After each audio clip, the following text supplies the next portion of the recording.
Ships in the making, bound for a distant shore, a world for the taking, men gone forevermore, boarding and setting sail. Sexto Continente, dirigido por el obispo de Orihuela, Alicante, Monseñor José Ignacio Munilla.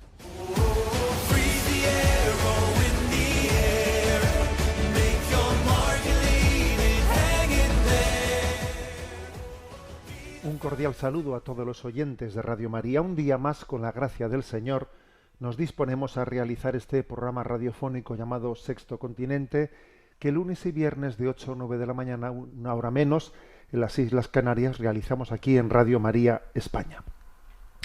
Hoy es lunes 17 de agosto y Dios mediante, el próximo sábado, día 22, espero haber cumplido uno de esos deseos que he guardado en el corazón desde jovencito: visitar la Basílica de Nuestra Señora de Guadalupe en Ciudad de México y postrarme ante la guadalupana.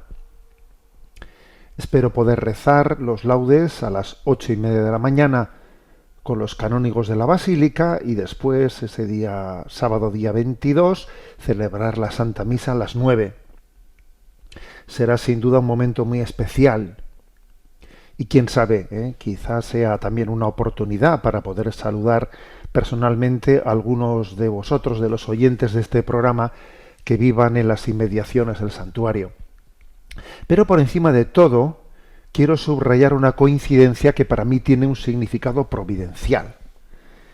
Esta visita que voy a realizar a México coincide precisamente con el centenario del comienzo de la Cristiada, en el año 1926, aquel levantamiento popular al grito de ¡Viva Cristo Rey!, que tuvo lugar ante la gran persecución religiosa que sufrió la Iglesia en esa nación hermana, en México, apenas 10 años antes de la persecución religiosa que habría de ensangrentar España a partir de 1936.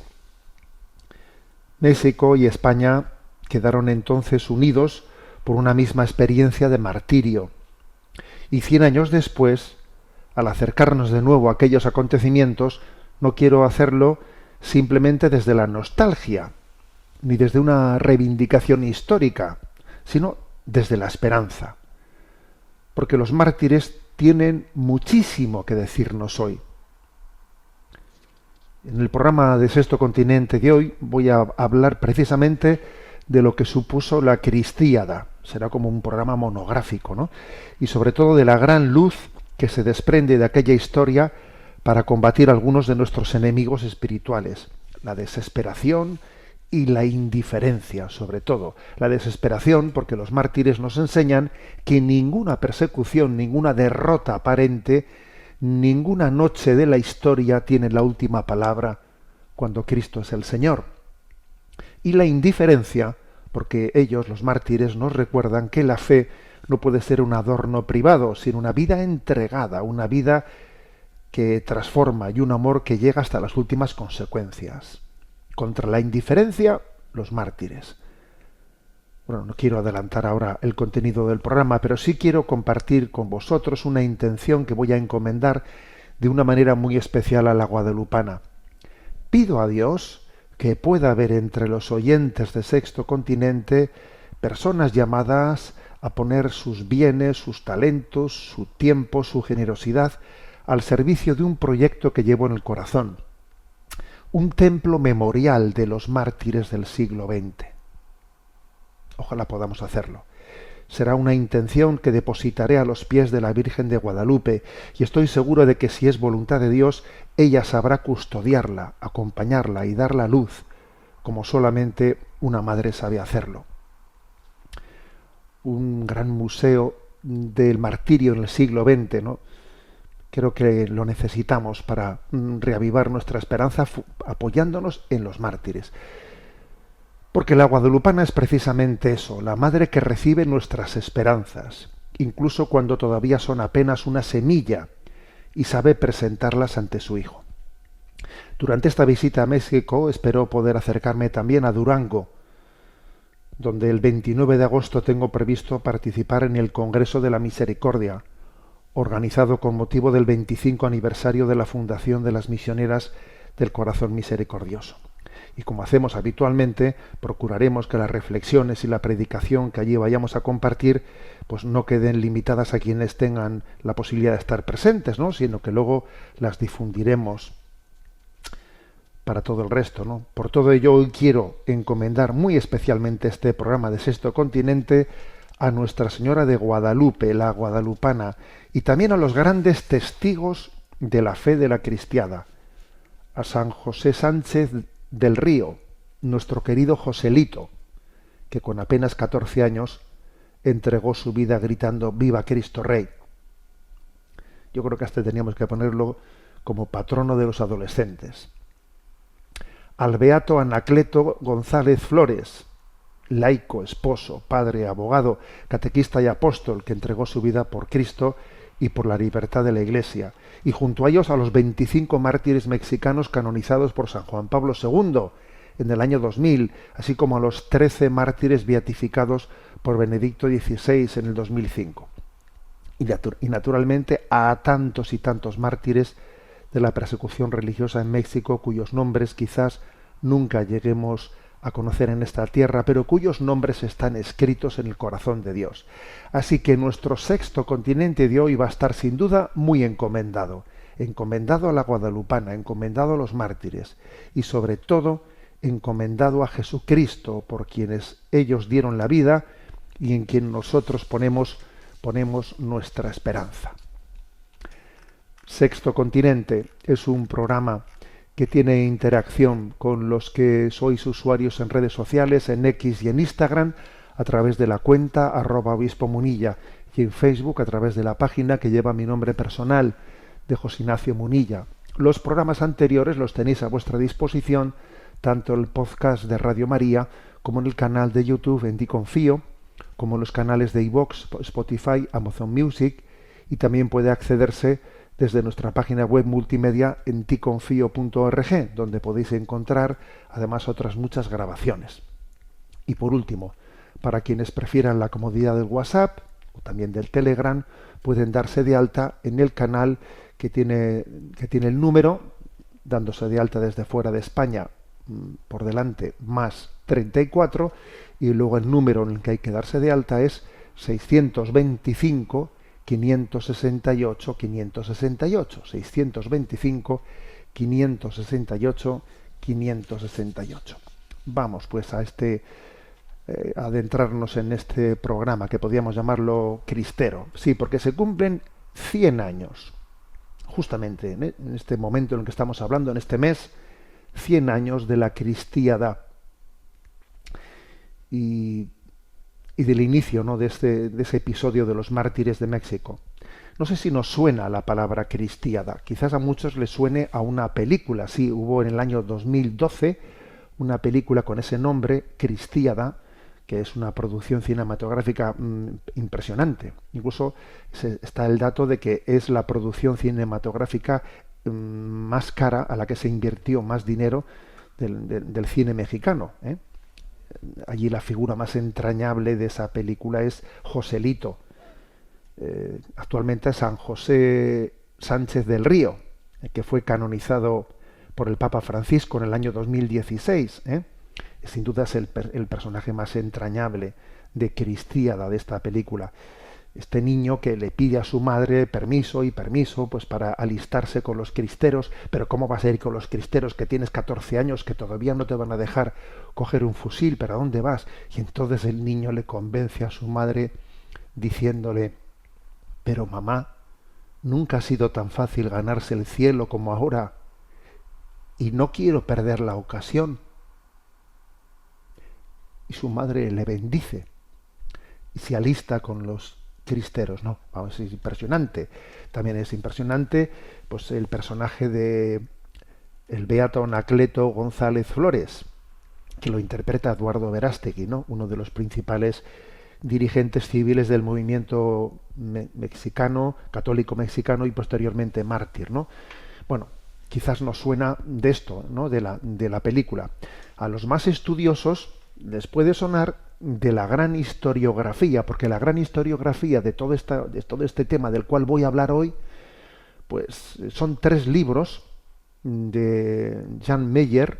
Meyer es un historiador nacido en Niza, en Francia, pero que con 20 añitos se fue a México y allí se quedó fascinado, ¿no?, de la historia del país. Es historiador, geógrafo, todavía vive, ¿eh? Tiene 84 años ahora. Y su investigación doctoral terminó centrándose en la Cristíada. Entonces él publicó 3 volúmenes. 3 volúmenes los publicó por el año 1973-74. Recuerdo que la primera visita que hice yo a Guadalajara, en México, pues allí me regalaron esos 3 volúmenes, que son una joya. La Cristíada, de Meyer. Bueno, pues yo fundamentalmente me apoyo en ellos y me apoyo también en el capítulo que don José María Ireburu reserva en su libro Hechos de los Apóstoles de América. En su último capítulo de ese libro lo titula La Cristíada y los mártires de México. Bien, avancemos. ¿De dónde viene eso de cristeros y cristíada? Bueno, es que quizás algunos no, sin duda lo de cristeros viene del grito de Viva Cristo Rey, ¿eh?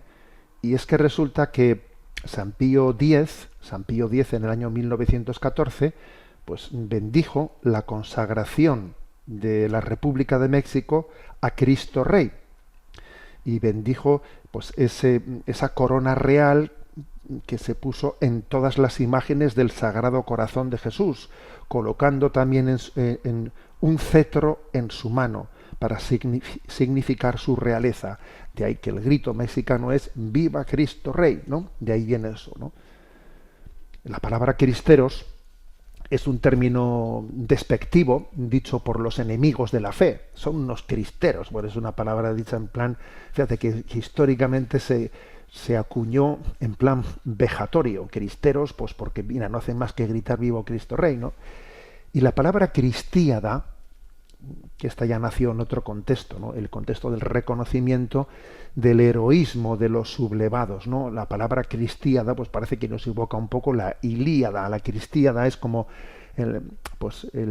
la memoria de aquel heroísmo de los sublevados. Todo esto está en el contexto pues del siglo de los mártires, pues porque el siglo XX es el siglo de los mártires. Hubo un arzobispo español, arzobispo de Badajoz, Monseñor Antonio Montero, que escribió una obra, vamos, que es la obra clave de referencia, ¿no?, sobre la persecución religiosa en España. El título es La historia de la persecución religiosa en España, 1936-1939. Este arzobispo de Badajoz la publicó esta obra en 1961. Claro, la verdad es que no ha tenido, o sea, es la obra básica, ¿eh? Y allí, claro, él subraya que no hay un precedente en la historia universal, no hay un solo precedente, ni siquiera en las persecuciones romanas, en el que se hiciese un sacrificio sangriento tan grande, ¿no? En poco más de un semestre, en poco más de 6 meses en España, 12 obispos, 4.000 sacerdotes, 2.000 religiosos fueron martirizados, ¿no? Que, por cierto, vamos a celebrar nosotros el 90 aniversario, lo estamos celebrando ahora, ¿no? El próximo 6 de noviembre, que es la memoria de los mártires de la persecución religiosa española del siglo XX, pues será el 90 aniversario. Pero, fíjate, en México nos llevaban 10 años de ventaja. Ellos celebran el centenario. 10 años antes aconteció allí lo que después en España tuvo este episodio, ¿no? Bueno, vamos allá, brevemente. Lo primero, precedentes de la Cristíada en México, ¿eh? La Cristíada fue del año 1926 a 1929, duró 3 años, ni más ni menos, este levantamiento. Pero había tenido, esto pocas veces se conoce, o se menta, o se cita, había tenido un precedente 70 años antes, en el siglo XIX. También entonces la catolicidad mexicana sostuvo una lucha de 3 años contra los sin Dios, contra los enemigos de la fe de su época, aquellos enemigos jacobinos, ¿no?, que habían puesto la libertad a todo el resto de los cultos, pero querían perseguir al culto católico, sometiéndole el control restrictivo del Estado. Habían puesto en venta los bienes de la Iglesia, la prohibición de los votos religiosos, la supresión de la Compañía de Jesús, de sus colegios, la deportación y encarcelamiento de los obispos y sacerdotes que protestaban. Bueno, pues todo esto, por cierto, con apoyo norteamericano, y favoreciendo la difusión del protestantismo. Bien, esto ya provocó, como digo, ya en el siglo XIX, provocó la llamada Guerra de los Religioneros, que también duró 3 años, de 1873 a 1876, Guerra de los Religioneros, un alzamiento armado católico precedente de los cristeros, ¿no? Y también hubo un precedente inmediato, o sea, solamente 6 años y 2 años antes de la Cristiada habían tenido lugar 2 episodios de abierta persecución religiosa con los presidentes Carranza y Obregón. Bueno, pues esto, ¿qué había acontecido? Pues continuos atropellos a sacerdotes. De hecho, todavía hoy en día, en México, se utiliza un término popular que se llama carrancear. ¿Qué significa carrancear? Significa robar y atropellar, porque el presidente Carranza fue aquel, ¿no?, al año 1916 a 1920, el que robó y atropelló, ¿no?, a los católicos. Entonces, popularmente en México, este está carranceando, significa robar y atropellar, ¿eh? Bueno, pues no se suprimieron, prohibió las misas de difuntos, hizo auténticas tropelías, por ejemplo, no se permitía el sacramento de la confesión de la penitencia, sino solamente a los moribundos. Y además tenía que ser en voz alta y delante de un empleado del gobierno. Ojo al dato, ¿eh? Establecía la educación laica obligatoria, prohibía los votos religiosos y el establecimiento de órdenes religiosas, así como todo acto de culto. También prohibía los actos de culto fuera de los templos o en casas particulares, ¿no? Se produjo confiscación de bienes de la Iglesia, prohibición de colegios de inspiración religiosa, conventos, seminarios, obispados, casas rurales. Y por cierto, todo esto se imponía con la supervisión de los gobiernos de Estados Unidos y sin que en Occidente nadie dijese ni pío, ¿eh? Por cierto, espero poder verlo el próximo sábado en el santuario de la Guadalupana, porque en aquel momento aconteció un hecho que tiene gran eco en los devotos de la Guadalupana. Resulta que un empleado de la Secretaría del Presidente de Gobierno hizo estallar una bomba al pie del altar de la Virgen de Guadalupe. Eso fue el 14 de noviembre de 1921. Esa fue una bomba puesta, obviamente el santuario actual no estaba, ¿no? Estaba el santuario, vamos, el tradicional, la antigua Basílica de Guadalupe. Y entonces estalló esa bomba y lo milagroso fue que la tilma y el cristal que la protegía quedaron intactos, mientras que el altar y diversos objetos resultaron dañados, entre ellos un crucifijo de hierro que quedó fuertemente deformado, cuando resulta que el cristal que protegía a la guadalupana quedó intacto, ¿no? Sí, este crucifijo, por cierto, existe, ¿eh? Quisiera también pues venerarlo en esta visita del próximo sábado. Existe, se conserva como recuerdo del atentado, se le conoce como el Cristo del atentado.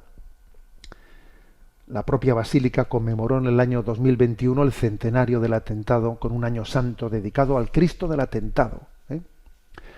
Bueno, pues bien, con estos antecedentes, porque estos fueron los previos de la Cristiada, llegamos al momento más brutal, que es bajo el general Plutarco Elías Calles, que es el momento en el que ya estalla la Cristiada.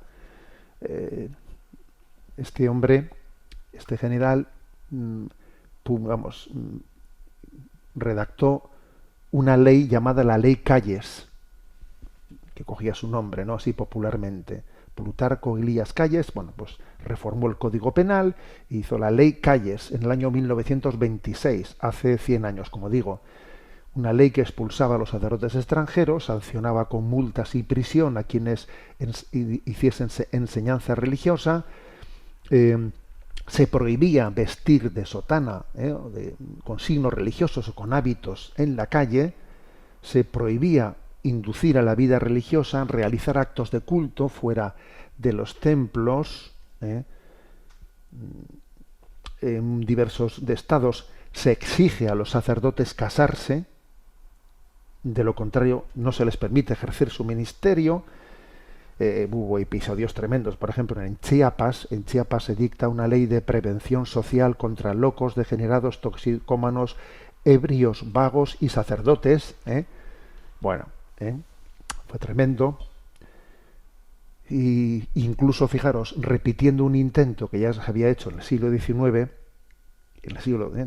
con el presidente Juárez, también ahora este gobierno de Plutarco Elías Calles hace el ridículo intentando crear una iglesia cismática mexicana. Y esta vez lo hace en torno a alguien que llama el Patriarca Pérez. ¿Quién es el Patriarca Pérez? Pues fue un sacerdote llamado José Joaquín Pérez, que era pues eso, ¿no? Pues el títere de turno, un sacerdote al que cogieron, engañaron, para que a él le dijesen: tú vas a ser el patriarca de la iglesia mexicana, ¿no? Una iglesia separada de Roma, una iglesia bajo las órdenes de Plutarco Elías Calles, ¿no? Y entonces le llamaban el Patriarca Pérez. Bueno, hicieron el ridículo, no hubo un solo fiel que se acercó a esa iglesia, te puedes imaginar, ¿no? Y por cierto, esto que nos puede llamar la atención, no sé si muchos conocerán, que esto ha acontecido en Venezuela con Chávez, En el año 2008, antes de la llegada de Maduro, Chávez en Venezuela intentó también hacer esto. Intentó, echando mano de curas secularizados y rebotados, intentó fundar la Iglesia Católica Reformada de Venezuela. En el año 2008 se intentó esto, Se describió como una iglesia de orientación prochavista, bolivariana. Hicieron el ridículo. No hubo un solo fiel que fuese a esa iglesia. Bueno, aquí también, en este momento de la cristiada, intentan fundar una iglesia cismática que rompa con Roma. Obviamente el pueblo de Dios tenía la cabeza en su sitio y era un pueblo fiel, fiel, fiel. Y entonces, para luchar en este momento tan tremendo, el episcopado ahora se reunió. ¿Qué hacemos? ¿Qué hacemos? ¿No? Obviamente era muy difícil responder adecuadamente a una cosa así. Y se tomó una disposición, se ha cumplido en 100 años, en el 31 de julio, una disposición que se llamó cesación del culto. O sea, es como un ordagola grande, como una apuesta de máximos. Bueno, si vais a hacer todo esto, la Iglesia suspende el culto público hasta que lo podamos hacer con libertad, ¿no? Claro, era un órdago, una apuesta de máximos, ¿no? Publicaron, era como decir, bueno, para no convivir con esta situación, para entender que todo o nada, hasta que no se solucione esto, cesamos el culto público. Entonces, publicaron una carta muy enérgica, diciendo que iban a cesar el culto. El presidente Calles respondió fríamente: nos hemos limitado a cumplir las leyes, no vamos a movernos un milímetro. Y entonces, ¿no?, como he dicho, el 31 de julio de 1926, pues habiéndolo consultado con el Papa, se decretó la cesación del culto. El clero se retiró de las parroquias, mayoritariamente se concentraron unos 3.000, 3.500 en las grandes ciudades, y quedaron únicamente unos cientos de sacerdotes acompañando a los que se habían levantado en armas, para entendernos, ¿no? Las iglesias quedaban abiertas para que los fieles pudiesen encontrar en ellas su refugio, para que pudiesen rezar. Inmediatamente docenas de obispos, entre ellos el arzobispo de México, son sacados brutalmente de sus sedes, expulsados del país. Claro, Calles se queda perplejo, no esperaba una reacción así de como un órdago grande, una apuesta fuerte como esta de la Iglesia Católica. En un primer momento dice, bueno, mejor para nosotros si suspendéis el culto, pero claro, luego se dio cuenta de que aquello era apostar o todo o nada, ¿no? Y entonces se produjo los alzamientos de los cristeros en agosto de 1926. Se comenzó primero en Zacatecas, porque habían matado allí un sacerdote, después fue en Jalisco, la gente se levantaba al grito de Viva Cristo Rey. Se produjeron entre agosto y diciembre de 1926 unos 64 levantamientos armados espontáneos, aislados, la mayor parte en Jalisco, en Guanajuato, en Guerrero, en Michoacán, en Zacatecas. Aquellos a quienes el gobierno se burlaba llamándoles cristeros porque gritaban Cristo Rey, no tenían armas a los comienzos, como no fuese un machete.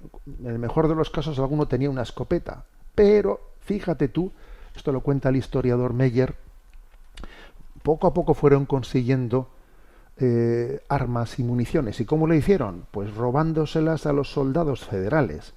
En las guerrillas y ataques por sorpresa les iban robando su armamento. Siempre fue un problema para los cristeros el aprovisionamiento de municiones, pero su fábrica de municiones era el propio ejército federal, al que le iban robando sus armas. Es increíble, pero eso funcionó así, ¿eh? Los cristeros eran mayoritariamente gente máximamente humilde. El historiador Meyer los describe como campesinos la mayoría, que caminaban a pie con sandalias, que los que tenían un caballo lo montaban sin sillas de montar, porque no tenían ni siquiera sillas de montar. Él los describe con sombreros desgarrados, ropa remendada. Eran gente que solo tenía a Dios y no estaba dispuesta a que se lo robasen, ¿no? Al frente de este movimiento, para darle unidad de plan y de acción, se puso la Liga Nacional Defensora de la Libertad Religiosa. Es una liga que había sido fundada unos años antes, ¿no? Entonces, pues toda esta ingente cantidad de gente fiel se echaron al monte. Se echaron al monte para buscar a Dios, ¿no? Sobre todo en la zona central de México, ¿eh? Se fueron al monte, ¿no? para buscar la fe. Hay un relato de Meyer, de este historiador, que también es impactante, ¿no? Es una anécdota que aconteció en Cocula, Jalisco. Desde el 1 de agosto, la iglesia, que bueno, los sacerdotes, como digo, marcharon. Desde el 1 de agosto la iglesia estaba custodiada permanentemente por 100 mujeres en el interior y por 150 hombres en el atrio y en el campanario. De noche y de día se hacían guardia, ¿no? Los 5 barrios se relevaban por turno y a cada alarma se tocaba el bordón. Entonces todo el mundo acudía al instante, ¿no? Cuando se tocaba la campana de emergencia. Y el 5 de agosto tocó la campana cuando una mujer llamada Porfiria estaba en su cocina. Su criada María exclamó: Ave María Purísima. Se quitó el delantal, tomó su rebozo y su garrote. Y cuando aquella le preguntó a dónde iba, le contestó: ¿Qué pregunta? ¿Qué pregunta me hace mi ama? ¿Que no oye usted la campana que nos llama a los católicos de la Unión Popular? Primero son las cosas de Dios. Y salió dejando las cacerolas en el fuego, ¿eh? Esto lo cuenta el historiador Meyer como una anécdota, diciendo: allí todo el mundo había dicho vamos a defender la fe, y la gente pobre, si es necesario, dejaba su lugar de trabajo para defender la iglesia, ¿no? No podrá encarecerse suficientemente el valor de las mujeres católicas mexicanas en la cristiada, repartiendo propaganda, llevando avisos, acogiendo a prófugos, cuidando heridos, ayudando clandestinamente al aprovisionamiento de alimentos y armas. Los ejércitos suelen tener unas intendencias, ¿no? A ver, las intendencias de los cristeros eran las mujeres. Bueno, otro punto, ¿no? Otro punto clave. A ver, las aprobaciones por parte de la Iglesia de la lucha armada. Sí, esa aprobación moral se produjo. Obviamente la Iglesia no podía declarar la guerra. Claro, la Iglesia no declara la guerra. Esto fue un tema delicado. ¿Qué postura es la que la Iglesia tenía que tener? La Iglesia no declara la guerra, pero sí puede dar un respaldo moral a una guerra justa defensiva, ¿no? Y así se hizo, ¿no? El Papa en noviembre de 1926 publicó una encíclica, Iniquis Afflictuisque, una encíclica que denuncia los atropellos sufridos por la Iglesia en México. Dice esta encíclica: ya casi no queda libertad ninguna en la Iglesia de México, y el ejercicio del ministerio sagrado se ve de tal manera impedido que se castiga como si fuera un delito capital con penas severísimas. Por eso el Papa alaba con entusiasmo la Liga Nacional Defensora de la Religiosidad, extendida por toda la República, y además alaba el heroísmo de los mexicanos. Dice: algunos de estos adolescentes, de estos jóvenes, ¿cómo contener las lágrimas al pensarlo?, dice el Papa, se han lanzado a la muerte con el rosario en la mano, al grito de Viva Cristo Rey, inenarrable espectáculo que se ofrece al mundo, a los ángeles y a los hombres, dice el Papa en su encíclica. ¿Cómo contener las lágrimas al pensarlo? Es impresionante. O sea, que el Papa escribe una encíclica diciendo: señores, aquí hay una causa justa en la que los fieles tienen derecho a defenderse. El 30 de noviembre de 1926, los dirigentes de la Liga Nacional, antes de asumir a fondo, ¿no?, la dirección del movimiento de los cristeros, quieren asegurarse del apoyo del episcopado y dirigen un memorial a los obispos en el que se les preguntan varias cosas, ¿no? Se les preguntan 5 cosas, ¿no? Primeramente, si están dispuestos a respaldar el movimiento, a no condenarlo, por lo menos, a no condenarlos, ¿no? O si van a tener una acción positiva que sostenga la unidad de acción, formando la conciencia colectiva. También si están dispuestos a habilitar canónicamente a vicarios castrenses y a urgir y patrocinar una cuestación entre los católicos ricos de México, ¿no?, para conseguir fondos. Bueno, esto se estudió, etcétera, y los obispos dieron una aprobación a los primeros puntos, aunque dijeron que no podían habilitar canónicamente vicarios castrenses, pero sí había sacerdotes dispuestos a hacer de capellanes y acompañantes, ¿no? También les dijeron que claro que ellos no podían hacer una cuestación entre los católicos ricos. Bueno, obviamente ahí había de qué manera la Iglesia puede estar presente en un levantamiento armado. Bueno, se lanzaron, los miembros de la Liga Nacional se lanzaron a dirigir ese movimiento de los cristeros, porque obviamente los cristeros necesitaban de generales y de gente formada capaz de llevar adelante un ejército, ¿no? Pero obviamente el episcopado mexicano, cuando se les echaba en cara: ustedes son los que están por debajo promoviendo esta guerra, ellos contestaban a Calles, al presidente de gobierno, la siguiente frase: hay circunstancias en la vida de los pueblos en que es lícito a los ciudadanos defenderse con armas, defender los derechos legítimos que en vano han procurado poner a salvo por medios pacíficos. Esa fue la respuesta oficial que el episcopado mexicano dio a Calles, diciendo que mire, hay momentos en los que la gente tiene derecho a defenderse, ¿eh? Y luego además hay que decir que el 17 de mayo del 2027, Pío XI, el Papa Pío XI, bendice de alguna manera el grito de Viva Cristo Rey. Y, atención a esto, otorgó una indulgencia plenaria in articulo mortis si confesados y comulgados, o por lo menos contritos, aquellos que pronunciasen en sus labios, o cuando menos en el corazón, la jaculatoria Viva Cristo Rey, aceptando la muerte como enviada por Dios como castigo por nuestras culpas. O sea, es decir, Pío XI dice: a ver, a todos aquellos que estáis en la guerra, si morís diciendo Viva Cristo Rey, yo os otorgo la indulgencia plenaria. Claro, fue un momento en el que el gobierno de Calles decía: pero bueno, esto es que la Iglesia está aquí lanzando a la gente a la guerra. Hombre, la Iglesia era dificilísimo qué postura podía tener, pero ciertamente bendijo, ¿no? Bendijo y dio la indulgencia plenaria a los que morían en esa situación.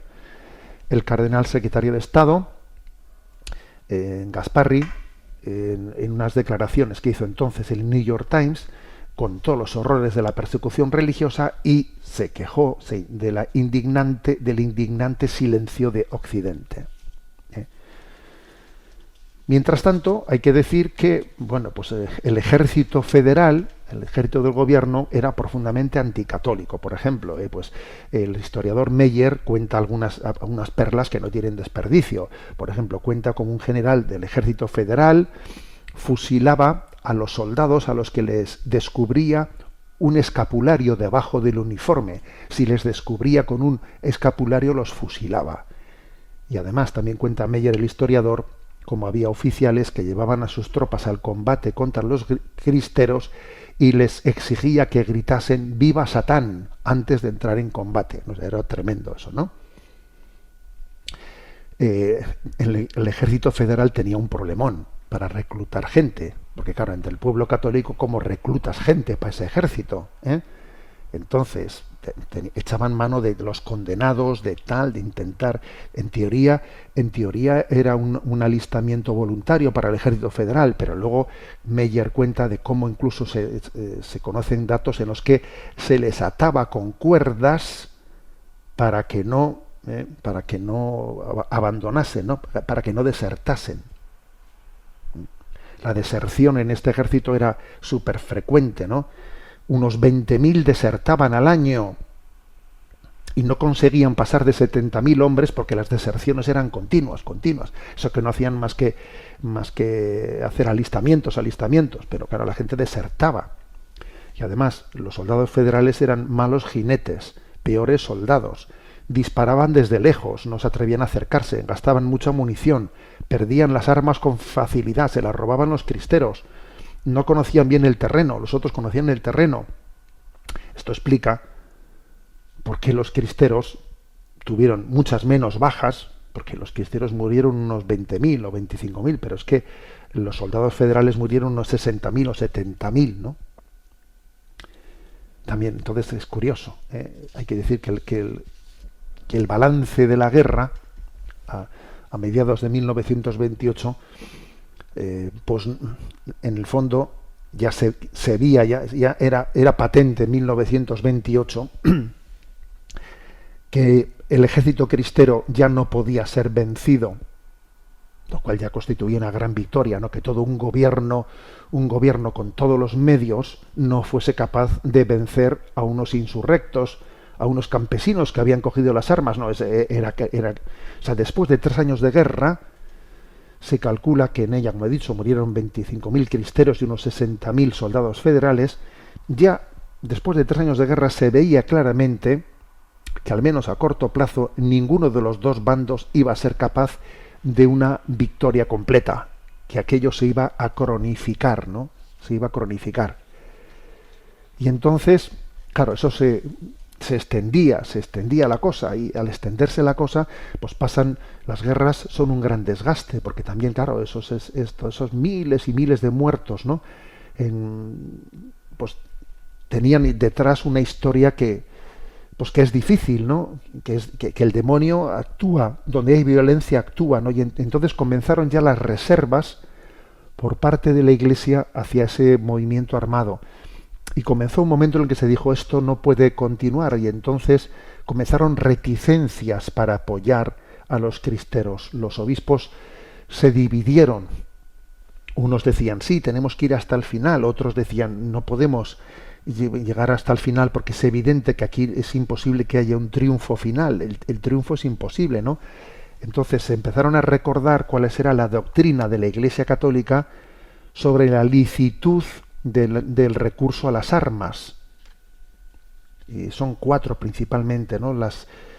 Según la doctrina católica, 4 las condiciones que justifican moralmente el recurso a las armas: que haya una causa grave que no haya podido ser solucionada por medios pacíficos, ¿no?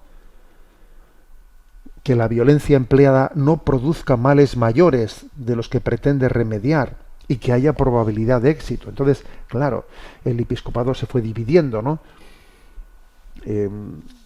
Fueron muchos los que decían hay que hacer algo, hay que poner algún límite a esto. Y hubo un momento en el que el Papa transmitió a los obispos que se abstuviesen de un apoyo abierto a la acción armada. Entonces aquí comenzó un momento difícil, difícil. comenzaron los rumores de que tenía que haber un arreglo, una negociación. Y entonces la historia de los arreglos, que esto fue en el año 1929, fue muy dura, fue triste, fue dolorosa, porque hubo muchos engaños. Se fue a una negociación en la que hubo un gran engaño, ¿no? Se eligió para negociar con el gobierno a un delegado apostólico, alguien que fuese delegado del Papa, que fue Monseñor Ruiz y Flores.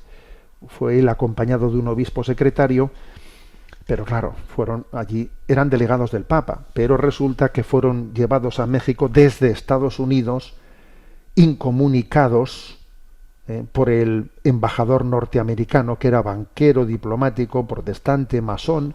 Los incomunicó a los delegados del Papa en un vagón de un tren, sin permitirles hablar con el resto del episcopado mexicano, ni con los miembros de la liga de la defensa de la fe, ni con los cristeros. Les llevaron a una residencia de este banquero y entonces les llevaron a firmar pues un acuerdo que claro que fue durísimo. Obviamente aquellos obispos estaban medio secuestrados por el embajador norteamericano, no cumplieron las normas escritas que el Papa Pío XI les había dado, no tuvieron en cuenta el juicio de los obispos mexicanos, ni el de los cristeros, ni el de la Liga Nacional, ni consiguieron ni de lejos la derogación de las leyes persecutorias contra la Iglesia, y menos aún garantías escritas que protegieran la suerte de los cristeros una vez depuestas las armas. Solamente consiguieron del presidente unas palabras de conciliación y buena voluntad y unas declaraciones escritas en las que, sin derogar las leyes anticatólicas, se afirmaba el propósito de aplicarlas sin tendencias sectarias y tal y cual, ¿no? Y así las cosas, estos dos obispos, los delegados pontificios, bajo la presión de ese embajador norteamericano, firmaron esas declaraciones, que por cierto, el documento que firmaron estaba en inglés. Tú imagínate qué hacen allí redactando en inglés un documento en México, ¿no? Lo cual también de alguna manera deja claro y patente pues el influjo masón norteamericano, ¿no? Y anticatólico. Claro, fue un acuerdo duro, porque claro, dice uno, y todo ese sacrificio, tantos miles de personas sacrificadas para que se firme un acuerdo en el que no se derogue la ley Calles, fue un momento duro, Los cristeros fueron licenciados, bueno, de alguna manera dijeron, pues si se nos pide que se concluya aquí nuestro levantamiento armado, pues lo concluimos, pero para ellos fue durísimo el levantar, ¿no? Porque ellos estaban dispuestos a dar la vida.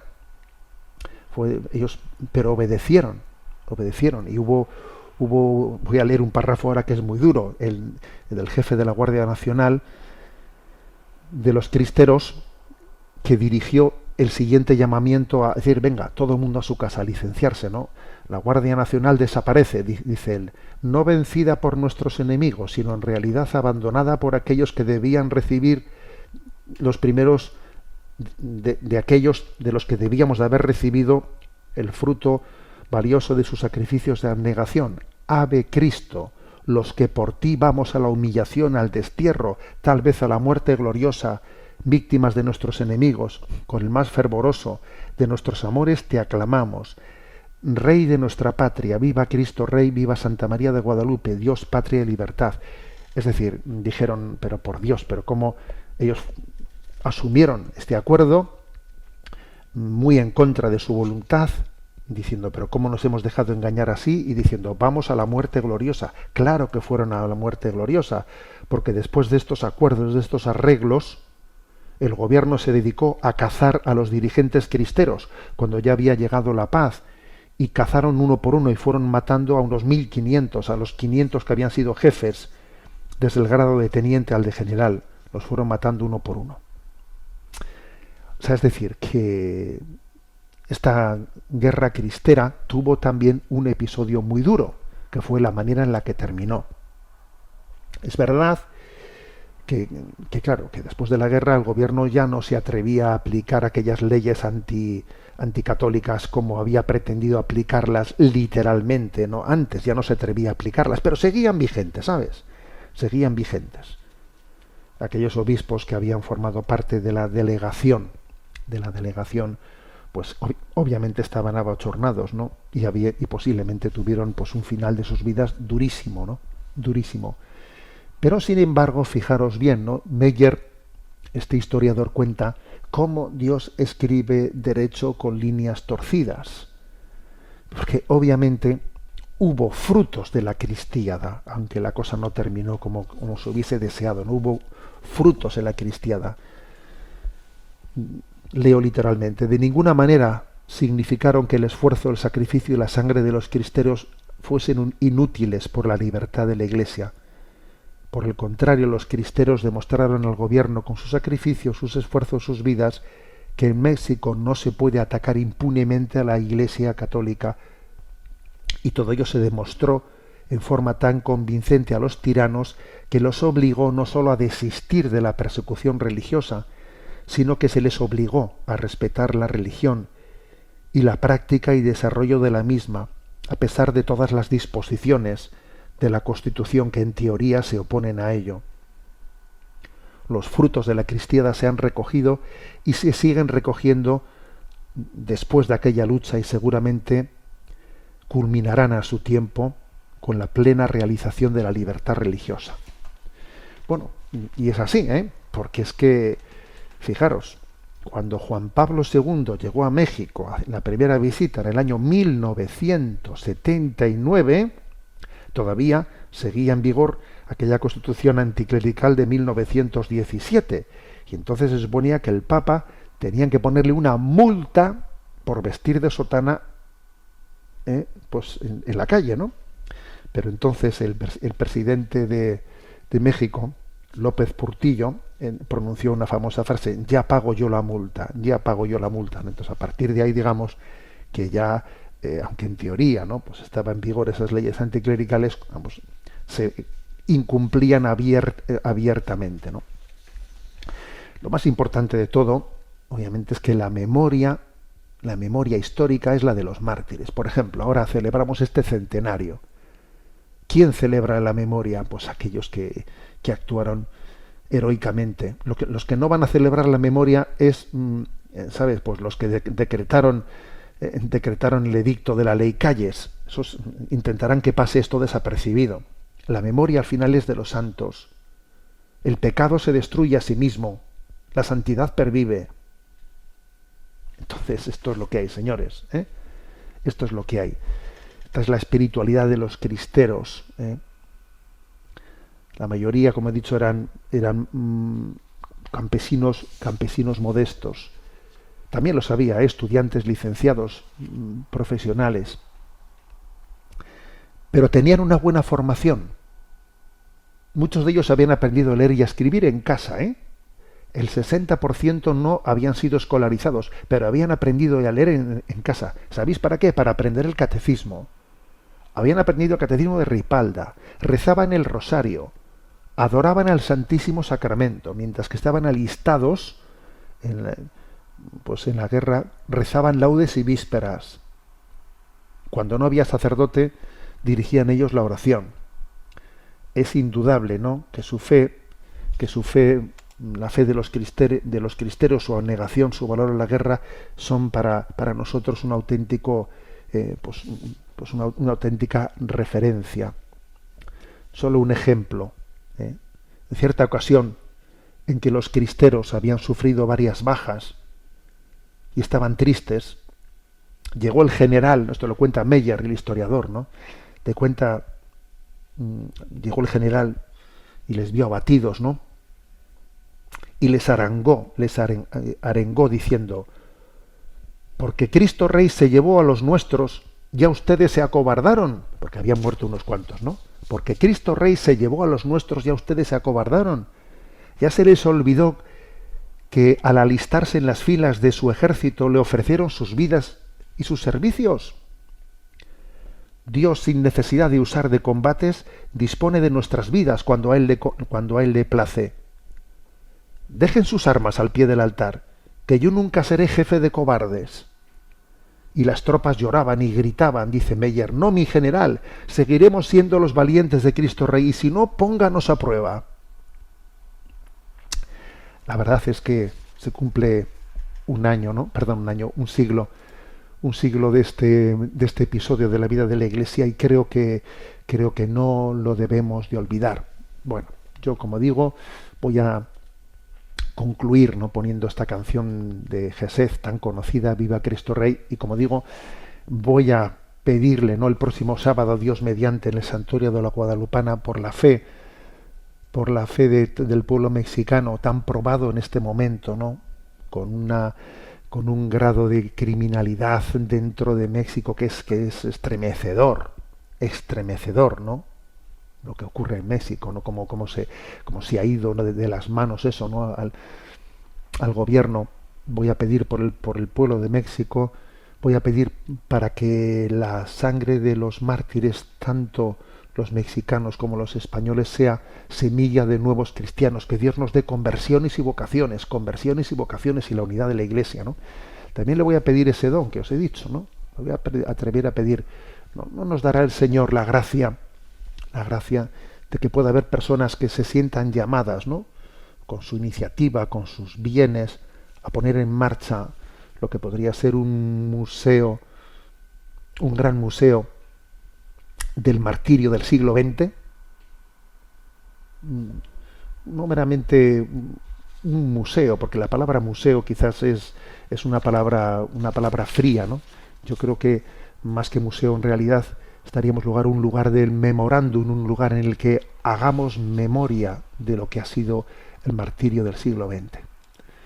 Pues bien, nos encomendamos a San Joselito, nos encomendamos sin duda también, ¿no?, pues al beato Anacleto González Flores, a todos ellos, y también nosotros cantamos Viva Cristo Rey. ¡Que viva Cristo Rey!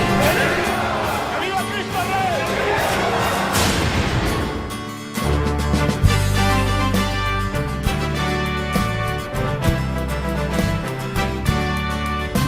Un grito de guerra se escucha en la faz de la tierra y en todo lugar. Los prestos guerreros empuñan su espada y se enlistan para pelear. Para eso han sido entrenados, defenderán la verdad y no les será arrebatado el fuego que en su sangre está. ¡Viva Cristo Rey! ¡Viva Cristo Rey! El grito de guerra que enciende la tierra. ¡Viva Cristo Rey! Nuestro soberano Señor, nuestro capitán y campeón. Pelear por él es todo un honor.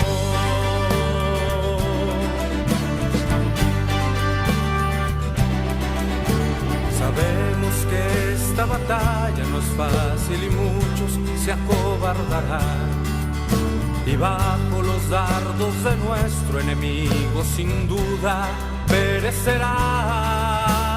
Yo tendré mi espada en alto, como la usa mi Señor. A él nada lo ha derrotado, su fuerza es la de Dios. ¡Viva Cristo Rey! ¡Viva Cristo Rey!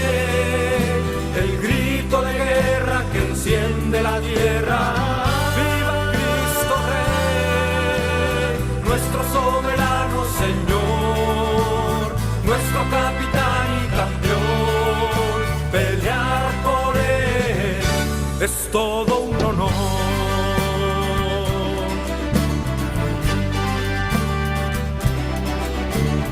No conocemos mayor alegría, no existe más honroso afán que con mis hermanos estar en la línea y juntos la vida entregar. A él que merece la gloria y nos reclutó por amor. Ante la rodilla se dobla y se postra el corazón. ¡Viva Cristo Rey! ¡Viva Cristo Rey! El grito de guerra que enciende la tierra. ¡Viva Cristo Rey! Nuestro soberano Señor, nuestro capitán y campeón. Pelear por él es todo un honor. ¡Viva Cristo Rey! El grito de guerra que enciende la tierra. ¡Viva Cristo Rey! Nuestro soberano Señor, nuestro capitán y campeón. Pelear por él es todo un honor. Pelear por él es todo un honor.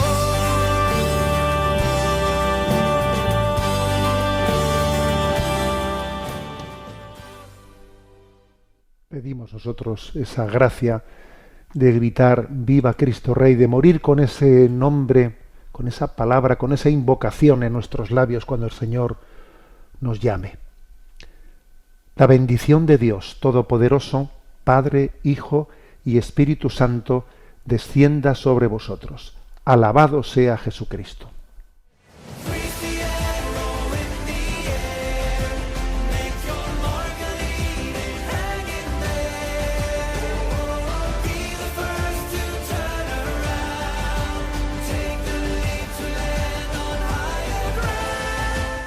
Finaliza en Radio María Sexto Continente, dirigido por el obispo de Orihuela Alicante, Monseñor José Ignacio Munilla.